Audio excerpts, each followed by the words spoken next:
Raoult's law. Before understanding Raoult's law, I am going to take two volatile liquids. What are volatile liquids? Which will go in the form of vapor. I am having two beakers A and B. It is volatile, so it will create a pressure here. That is called pure vapor pressure because only A vapors will be there. It is represented as P naught A. Here only vapors of B will be there. That is called P naught B. They are the pure vapor pressure. You should understand what are the terms I am using. Pure vapor pressure of A and B. Now I am mixing both of them in another beaker. Now tell me, will the P naught A and P naught B will be the same? This is called PT. That will not be equal to P naught A plus P naught B. Because the movement of A will be restricted by B, the movement of B will be restricted by A. So they will be showing that A molecules will show a pressure called PA, that is called partial pressure of A.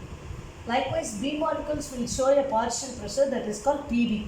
So the PT will be equal to PA plus PB.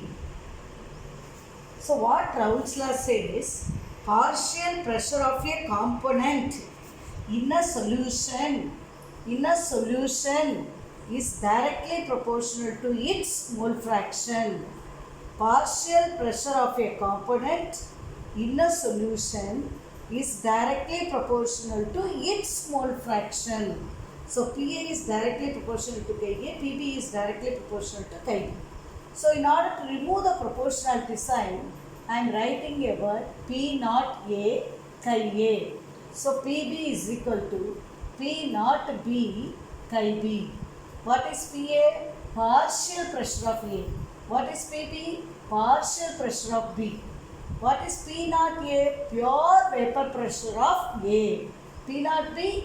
Pure vapor pressure of B. Chi A is the mole fraction of A. Chi B is the mole fraction of B. So, how to define Raoult's law for a solution containing two volatile liquids? We have to start the statement itself from the word a solution, partial pressure of a solution containing two volatile liquids is directly proportional to its mole fraction. Now we are going to see statement of Raoult's law for a solution containing non-volatile solute. What do you mean by non-volatile solute? Which cannot go in the form of vapor. Now I am having the liquid A. It is volatile. Now I will see only the molecules of A on the surface. Now I am going to add a non-volatile solute B. It is a non-volatile solute. What will happen? Fully it is A molecules were there. Now the surface is occupied by some of the B molecules. So what will happen? Because B cannot go in the form of vapor. So here also it will be Pa, but here it will be P naught A. The partial pressure of a component in a solution containing a non-volatile solute is directly proportional to its mole fraction only. Some of the solvent molecule is occupied by the non-volatile solute. So what will happen? This Pa will be definitely less than P naught A. For example, it is 450 millimeter of mercury means it is definitely going to be less than 450 millimeter of mercury. Let it be 400 millimeter of mercury. So P naught A is greater than Pa when you add a non-volatile solute. So there is a reduction in the vapor pressure due to the addition of a non-volatile solute. So we can define Raoult's law in terms of two volatile liquids or a solution containing a non-volatile solute. Now let us come to the PT. So what is PT will be equal to Pa plus Pb, which is equal to Pa is equal to P naught A Chi A. P naught A Chi A plus P naught B Chi B. We have already learnt in 11th class itself Chi A plus Chi B is equal to 1. So instead of Chi A, can I write it as 1 minus Chi B plus P naught B Chi B. Now multiply it inside. Pt is equal to P naught A minus P naught A chi B plus P naught B chi B. So we can write it as P naught A minus chi B, P naught A minus P naught B. We can write. So it can be used for numericals. Using Raoult's law numericals, when it is coming, you can use this formula. I have taken minus chi B, so P naught A will be there. Minus into minus only, it will become plus. Now let us go to what are ideal solutions. What are ideal solutions? The solutions which obey Raoult's law over a range of concentration are called ideal solutions. For example, N-heptane and N-octane, bromobenzene, chlorobenzene. These are the pairs because I told ideal solutions. Benzene, toluene. You know what is toluene? Methyl benzene is called toluene. These are the pairs which will obey to Raoult's law over a range of concentration. Such solutions are called ideal solutions. How their graph will be? Now let us see the graph. If we take x-axis as vapor pressure, y-axis as mole fraction. Here only in the beaker I have taken A. So it is chi A is equal to 1, chi B will be equal to 0. Here in another beaker I have taken only chi B. So chi B is equal to 1, chi A will be equal to 0. So since I am having only A molecules, it will show P naught A. Only I am having B molecules, so they may not have the same vapor pressure. So I am little higher or little lower, I can show P naught B. Now along with the A, slowly I am adding B. So what will happen to the vapor pressure of A? It will decrease. This is called PA, partial pressure. What will happen to the vapor pressure of B? In the B beaker, if you add A, so what will happen? Its vapor pressure also will decrease. Then it is called PB. So the PT will be in between this, that is equal to PA plus PB. That is the graphical representation for ideal solution. So what are ideal solutions? The solution which obey Raoult's law over a range of concentration. So most of the solutions may obey Raoult's law, but not for the entire range of concentration.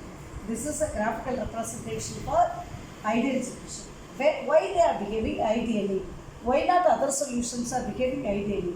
In this case, why they are behaving ideally? There are 4 conditions. What is the first condition? When you have beaker of A, you know there will be interaction between A molecule and A molecule. When you have only B, there will be interaction between B molecule and B molecule.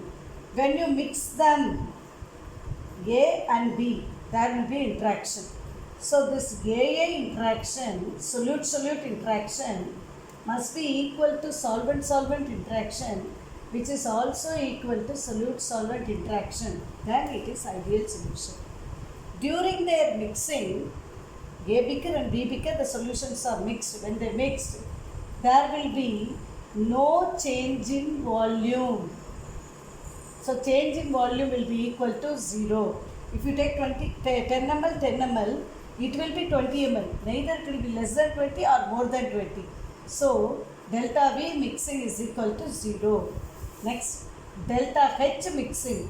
During their mixing, there is no enthalpy change. Whatever temperature was there in the heat was there in the A beaker and B beaker, there is no change in enthalpy.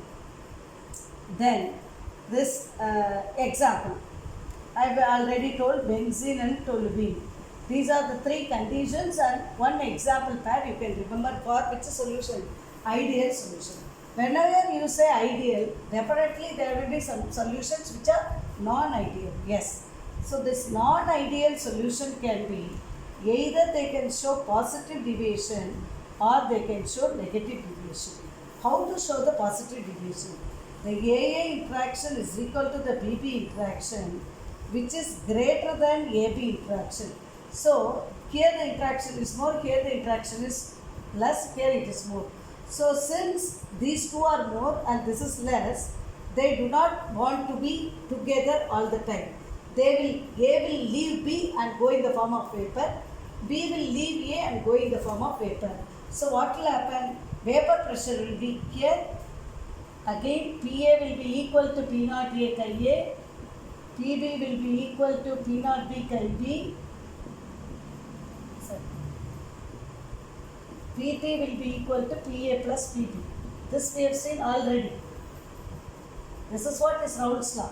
So here the first condition, AA interaction, BB interaction is greater than AB interaction.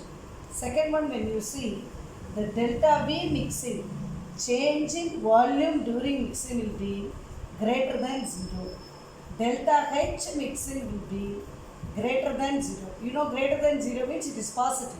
That means it is endothermic reaction. Then fourth condition is PA will not be equal to P naught A chi A. Instead it will be greater than P naught A chi A. PB will be greater than P naught B chi B. Then PT also will be greater than PA plus PB. So what will happen to the graph? Instead of like this, the graph will be little higher. This graph also will be little higher. I am showing this higher value. It is darker way. So it also will be higher. This is for the positive deviation. Negative deviation, AA interaction is equal to BB interaction will be less than AB interaction. Delta V mixing also will be less than 0. Delta H mixing also will be less than 0. So what will happen to the PA? PA will be less than P naught A chi A. PB will be less than P naught B chi B. So here chi A. P naught B chi B. So PT also will be less than PA plus PB. Hope you have understood positive deviation and negative deviation. So what will happen to the curve of the negative deviation? Previously for ideal solution it was like this. Now what will happen? It will be lower part. The lower part will be showing the PA. The lower part will be showing the PB. Here also the lower part will be showing the PT, which is less than PA plus PB. So are you clear? The positive deviation, negative deviation. What is the example for positive deviation? Ethanol and water. Acetone and carbon disulfide. They are the example of positive deviation. Negative deviation, nitric acid and water. Acetone and chloroform. Now along with that, I want to explain you what is azeotrope. You might have learnt in 11th class itself this term azeotrope. Azeotrope means, what is the meaning? You are having a mixture of two liquids A and B. Definitely they will be having their own boiling points B1 and B2. But at certain composition, these A and B, they will boil at a temperature which is neither equal to the boiling point of A nor equal to the boiling point of B. It will be either higher than B1 B2 or lower than B1 B2. If they are higher and lower, how we can see? Positive deviation solutions will show minimum boiling point azeotrope. Minimum boiling point azeotrope. That means, what is the meaning? This A and B, for example, take the ethanol and water. Ethanol when you have 95% and water when you have 5%. In this composition, they will boil at a temperature B3 which will be neither equal to the boiling point of ethanol nor equal to the boiling point of water. It will have a different boiling point. That boiling point will be less than the original boiling point of ethanol and water. So they are called minimum boiling point azeotrope. Now come to the nitric acid and water. 68% nitric acid and 32% water when they are mixed. In that composition, nitric acid and water, though they have their original boiling points, they will boil at a boiling point B3, which is neither equal to their neither of their original boiling point, but it will boil at a boiling point higher than their original boiling point. So it is called maximum boiling point azeotrope. So positive deviations will show minimum boiling point azeotrope. Negative deviations will show maximum boiling point azeotrope. Azeotrope means constant boiling mixture in liquid phase and in vapor phase. Constant boiling mixture in vapor phase and in liquid phase. Hope you are all clear with the positive and negative deviation. Next topic we are going to see is colligative properties. We will see the colligative property in the next video.